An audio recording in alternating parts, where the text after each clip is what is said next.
সুপ্রভাত বন্ধুরা, আশা করি তোমরা সবাই ভালো আছো। আমিও ভালো আছি। আমি রীতা রানী বল, পিরোজপুর সরকারি বালিকা উচ্চ বিদ্যালয় অনলাইন ক্লাসে তোমাদের স্বাগত। বন্ধুরা, ক্লাস শুরুতে আজকে 2 লাইন গান শুনি আমরা। কতদিন দেখি না মায়ের মুখ, শুনি না সে কোকিল নামের কালা পক্ষীর গান। কান্দে কান্দে রে পরাণ। বন্ধুরা, কবির এই গানের সুর শুনে আমাদের মনও কিন্তু উদাস হয়ে যায়। ক্ষণিকের জন্য আমাদের মন চলে যায় আমাদের ছোটবেলার স্মৃতি বিজড়িত ছায়া ঢাকা পাখি ঢাকা সবুজ শ্যামল গ্রামে। মনে পড়ে যায় আমাদের মায়ের কথা। হ্যাঁ বন্ধুরা, এমন একটি মাতৃভূমি এবং স্বদেশের স্মৃতি বিজড়িত কবিতার কথা আমি তোমাদেরকে বলতে চাচ্ছি এই গানটির মাধ্যমে। নিশ্চয়ই তোমরা বুঝতে পেরেছো আমি কোন কবিতাটির কথা বলছি। হ্যাঁ, আজকে আমরা পড়ব কপোতাক্ষ নদ কবিতাটি। এটির কবি হচ্ছেন মাইকেল মধুসূদন দত্ত। তো বন্ধুরা, কবিতায় যাওয়ার আগেই আমরা মাইকেল মধুসূদন দত্ত সম্পর্কে কিছু কথা জেনে নেব।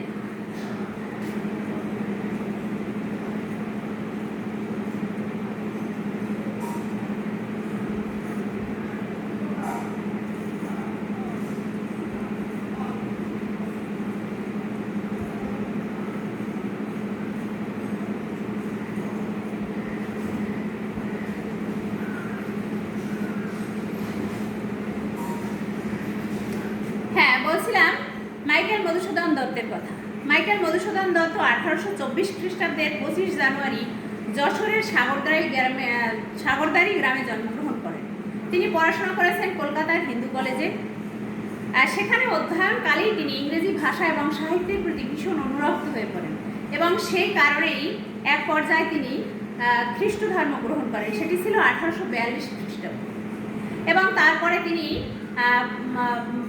ভারতবর্ষ ছেড়ে পাড়ি দেন ফ্রান্সে। সেখানে গিয়ে তিনি ইংরেজি সাহিত্য চর্চা শুরু করেন।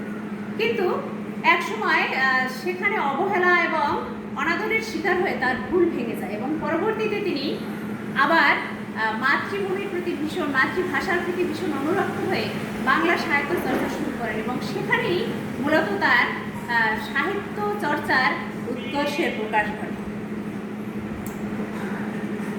তার বাংলা সাহিত্যে মাইকেল মধুসূদন দত্তের অবদান অসংখ্য। তার বাংলা সাহিত্যে প্রথম মহাকাব্য রচনা করেছেন তিনি, বাংলা নাটক প্রথম রচনা করেছেন তিনি, তিনি বাংলা অমিত্রাক্ষর ছন্দের প্রবর্তক, বাংলা সনেটের প্রবর্তকও তিনি। এবং আজকে আমরা যে কবিতাটি পড়ব কপোতাক্ষ নদ, এটি মাইকেল মধুসূদন দত্ত রচিত একটি সনেট। কবিতাটির দিকে যদি তোমরা খেয়াল করো দেখতে পাবে এটির আঙ্গিক একটু অন্য ধরনের। এখানে 2টি স্তবকে কবিতাটি লেখা আছে। প্রথম স্তবকে 8টি লাইন আছে, সনেটের ভাষায় একে বলা হয় অষ্টক। শেষ স্তবকে 6টি লাইন আছে, সনেটে একে বলা হয় ষষ্ঠ। এর ভাব প্রকাশের দিকেও একটি বিশেষত্ব আছে। প্রথম স্তবকে যে ভাবটির প্রবর্তনা বা সূচনা হয়, দ্বিতীয় স্তবকে সে ভাবটির পরিণতি বা সমাপ্তি হয়। এছাড়া আরও একটু খেয়াল করলে দেখতে পারবে এই কবিতার অন্তমিলেও বিশেষ একটি ছন্দ আছে, এটিও সনেটের একটি বৈশিষ্ট্য। তো কথা না বাড়িয়ে চলো আমরা কবিতাটি পড়ে ফেলি। কপোতাক্ষ নদ, মাইকেল মধুসূদন দত্ত। সতত হে নদ তুমি পড়ো মোর মনে, সতত তোমার কথা ভাবিয়ে বিরলে, সতত যেমতি লোক নিশার স্বপনে শুনে মায়া মন্ত্র ধ্বনি, তব কলকলে জুড়াইয়ে কান আমি ভ্রান্তির ছলনে, বহু দেশে দেখিয়াছি বহু নদ দলে, কিন্তু এ স্নেহের তৃষ্ণা মিটে কার জলে, দুগ্ধ স্রোতরূপে তুমি জন্মভূমি স্তনে, আর কিহে হবে দেখা যতদিন যাবে, প্রজারূপে রাজরূপ সাগরের দিতে, বাড়িরূপ কর তুমি এ মিনতি, গাবে বঙ্গজনের কানে সখে, সখারিতে নাম তার এ প্রবাসী মজি প্রেম ভাবে, লইছে যে তব নাম বঙ্গের সঙ্গে।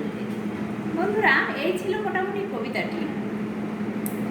এখন এর ভাবার্থের কথা আমি বললাম যে প্রথম স্তবকে থাকবে এর ভাবের প্রবর্তনা এবং দ্বিতীয় স্তবকে থাকবে এর ভাবের পরিণতি।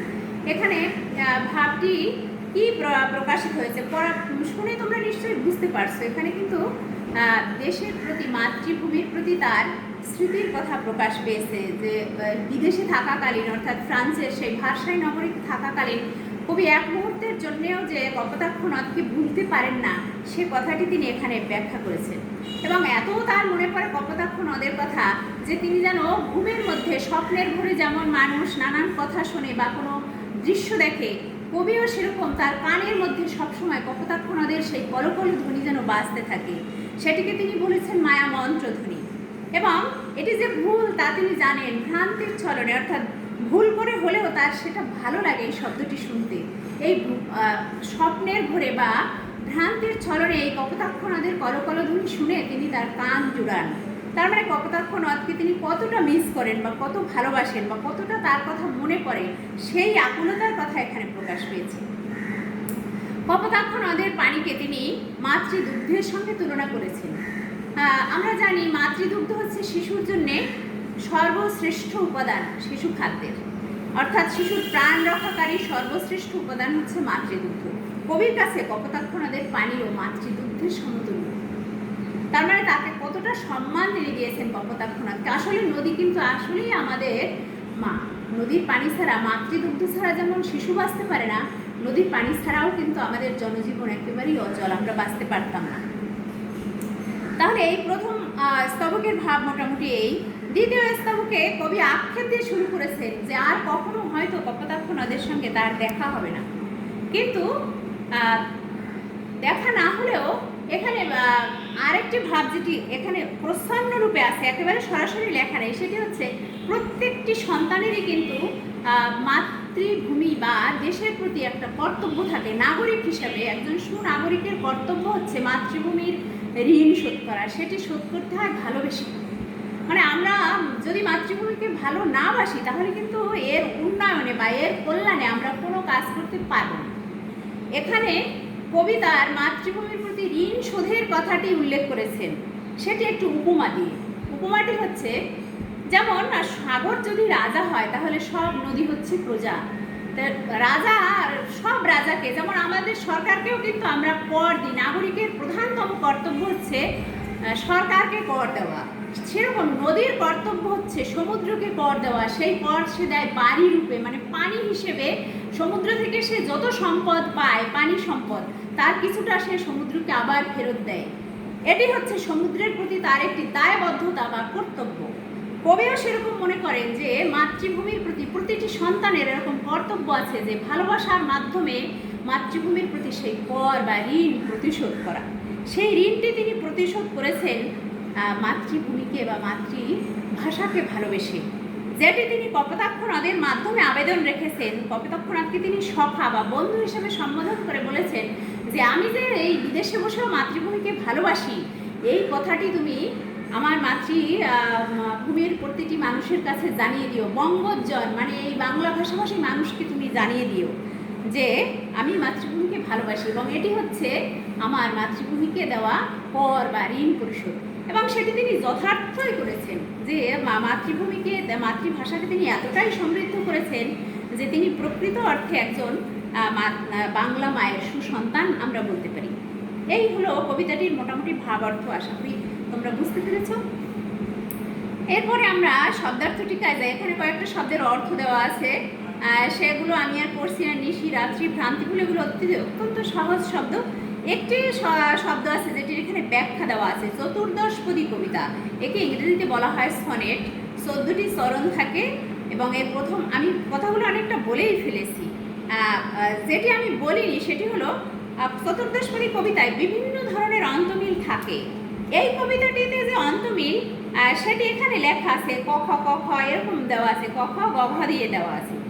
এটি আবিষ্কার করা তোমাদের জন্য একটু কঠিন হতে পারে, সেটির আমি একটি ব্যাখ্যা দিচ্ছি। দেখো কবিতাটি যদি আমরা দেখি, কিছু প্রথম স্তবকে দেখো কয়েকটি লাইনের শেষে নে, নয় একার দেওয়া আছে, নে নে নে নে নে।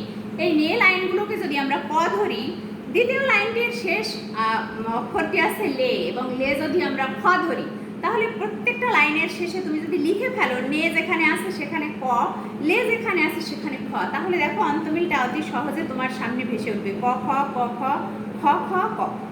দ্বিতীয় স্তবকের প্রথম লাইনটিতে শেষে আছে বে, এটিকে যদি আমি গ ধরি, আর তারপরের লাইনটিতে আছে তে, তে যদি আমি ঘ ধরি, তারপরে প্রত্যেকটা লাইনে ওরকম বসিয়ে যাই গ ঘ গ ঘ গ ঘ। এই হচ্ছে অন্তমিল। আশা করি এটিও তোমরা এখন না বুঝতে পেরেছো যে ক খ গ ঘ কেন এভাবে লেখা আছে। আর একটা জিনিস এখান থেকে আমি তোমাদেরকে উল্লেখ করতে চাই, সেটি হচ্ছে পাঠ পরিস্থিতির দুটি তথ্য। একটি হচ্ছে কপোতাক্ষ নদ কবিতার উৎস কি। এর উৎস হচ্ছে চতুর্দশপদী কবিতাবলী। এখানে উল্লেখ আছে তার গ্রন্থাবলীর নামের মধ্যে কি কি গ্রন্থ তিনি রচনা করেছেন, সেগুলো আমি একটু পরে পড়ছি।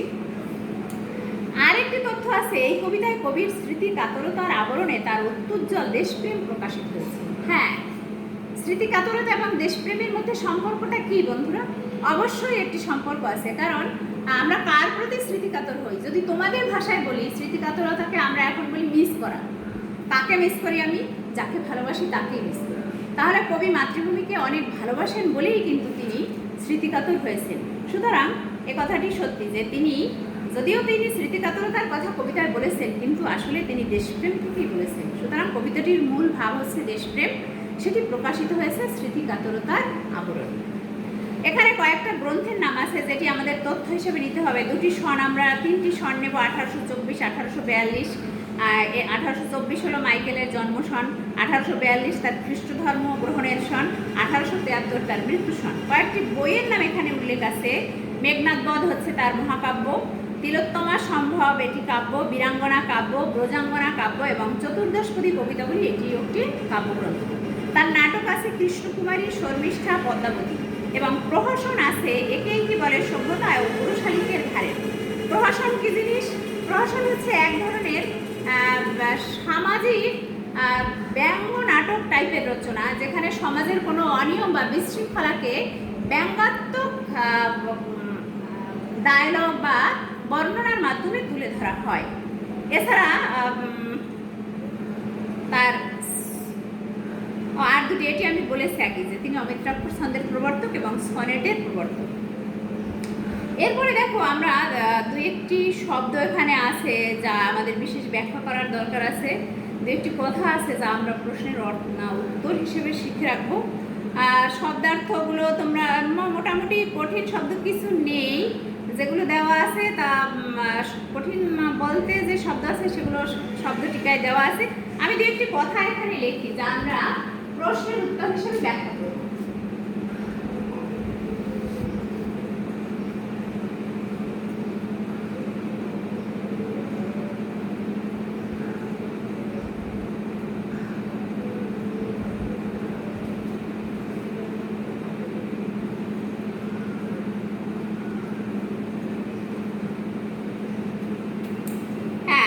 আমি লিখেছি মায়ামন্ত্র ধ্বনি বলতে কি বোঝায়। মায়ামন্ত্র ধ্বনি এটা হচ্ছে এটার মাধ্যমে কপোতাক্ষ নদের প্রতি কবির স্মৃতি কাতরতা প্রকাশ পেয়েছে, যে তিনি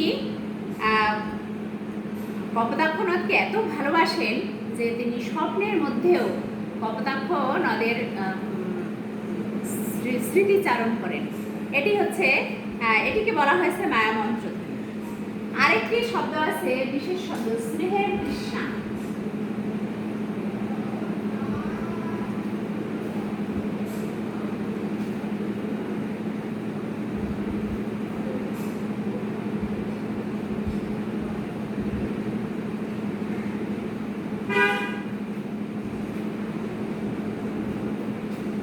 স্নেহের তৃষ্ণাও একটি বিশেষ কথা।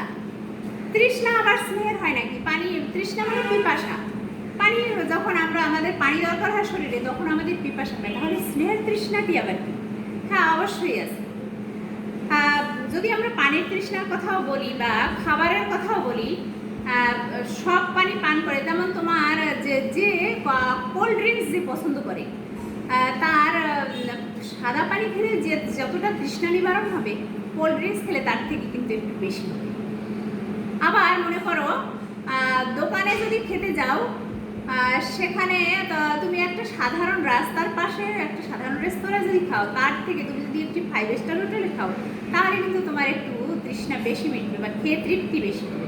সেরকম ভালোবেসে যদি কেউ তোমাকে কিছু দেয়, সেটা হচ্ছে স্নেহের তৃষ্ণা। কপোতাক্ষ নদকে কবি অত্যন্ত ভালোবাসেন, এজন্য কপোতাক্ষ নদের পানিতে যে তৃষ্ণাটি মেটে তার, সেটি হচ্ছে স্নেহের তৃষ্ণা। মানে ওখানে কবি ভালোবাসার পরশ পান, যেমনটি আমরা পাই মায়ের হাতের রান্না খেলে।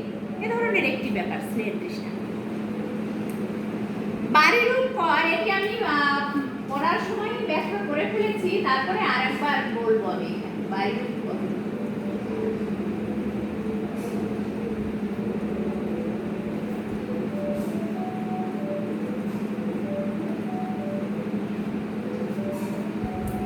বাড়িরূপ কর কপোতাক্ষ